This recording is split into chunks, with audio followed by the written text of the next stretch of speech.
John Hayes. Speaker, above all else, Brexit is about reclaiming power from the globalist elite. We owe a great debt to the 17.4 million people who voted for Brexit.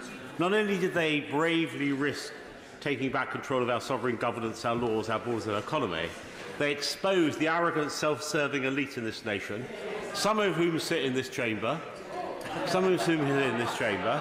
and as the honourable lady from Totnes spoke about her day out on the people's vote, I thought of myself, I could just imagine it's kind of Glyndebourne, the Henley Regatta, and it's the People's Vote March. It's all part of the season for a certain kind of people. Now, following their democratic defeat in the British vote for anything, I'll just make a little progress. But I want to flesh out my case against the elite for the honourable lady. I'm going to not quite yet.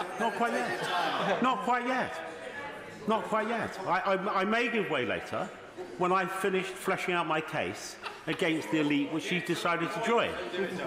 Now, and I do say join because she wasn't born to it. Following their democratic defeat in the biggest vote for anything in British history, much of that Liberal establishment has responded with stunned entitlement and deafening hysteria. The essence, the reason for that hysterical reaction is these people are not used to being told that they're not right. They're not used to having their sense of entitlement challenged. Because that sense of entitlement is not just about a material thing, an advantage in terms of place and progress. It's also the self-serving entitlement that prohibits views other than their own, that wants to delegitimise the opinion of the vast majority of law-abiding, patriotic, decent British people who voted for Brexit. That's the truth of it, and it needs to be said in this chamber. I will happily give way to the honourable lady. She was first, and as a matter of chivalry. Fascinating. Could I say to the honourable gentleman, a knight of the realm, of course, a member of a new elite, perhaps. Not a worker. Not a worker. Does he not understand that it's across the length and breadth of this country, in places like Redcar, where the honourable lady is more than able to make the case, as I know she does, that people are supporting a people's vote? Is he saying that the people of Nottingham, a city with which he's well familiar, are an elite in Nottingham, in Redcar, in Sunderland, among South Yorkshire, and indeed in Streatham? They are elites. Not to consider what happened in Redcar the last time we had a people's vote, because we've had a people's vote in this country. It was called the referendum. And what happened in Redcar, since she's drawn attention to Redcar, Mr. Speaker, is that 66.2% of the people who voted in Redcar voted to leave the European Union.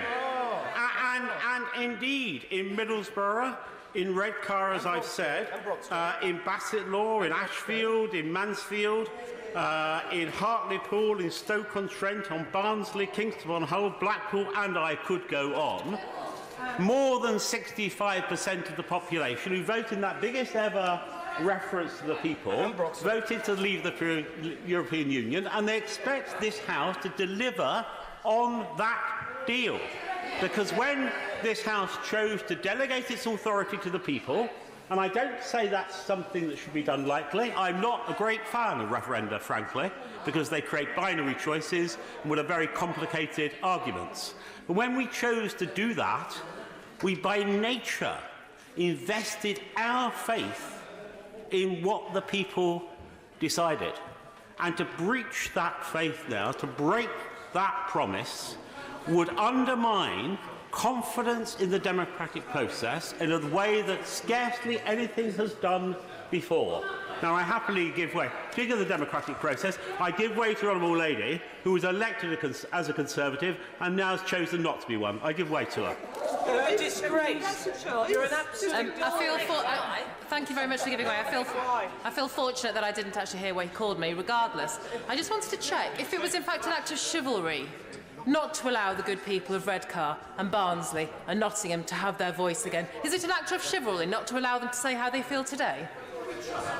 The honourable lady must understand that once you've agreed to have a referendum, which is what this House did by an overwhelming majority, once you've done a manifesto which is pledged, as both Labour members of Parliament and she, by the way, did, to honour the result of that referendum, if you then choose to delay, defer, obfuscate or dilute that commitment, you will be seen to have breached the trust in which people deserve to hold those they choose to speak for them in this mother of parliaments. And it is, I'm not going to give away again because, Mr. Speaker, I'm conscious that others want to speak. I have a short time limit, and it's interrupting my lovely flow, and so I don't want to do that. The truth is that there are people here who campaign for Remain, many on the other side of the House, many on this, who respect the result of the referendum, who want to honour the pledge that we made, who want to do the right thing by the people, and who want to leave the European Union. But there are a minority that are unreconciled to the result of the referendum, that are using every means at their disposal, fair and foul, to frustrate its result. And they are hiding behind all kinds of improbable and incredible excuses for so doing, and this People's Vote campaign is frankly one of them. And, Mr. Speaker, you need to know, and I'm sure the House needs to know, that there are some of us who stand resolute in opposition to this further reference to the people, as though we haven't had a People's Vote.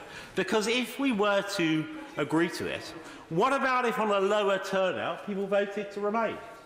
What about if it was a marginal decision, once again, by a smaller margin than the last time? Will we have a third referendum in order to settle the matter? Is it going to be the best of 3 or the best of 5 or perhaps the best of 7? How many referenda must we have before the settled will of the people is established? Mr. Speaker, I stand for the people, of the people and by the people. I'm proud to have got to this place from where I began, but I, unlike some honourable members, have not forgotten my origins, and I will stick by the people, and the people wanted to leave the European Union on time, lock, stock and barrel.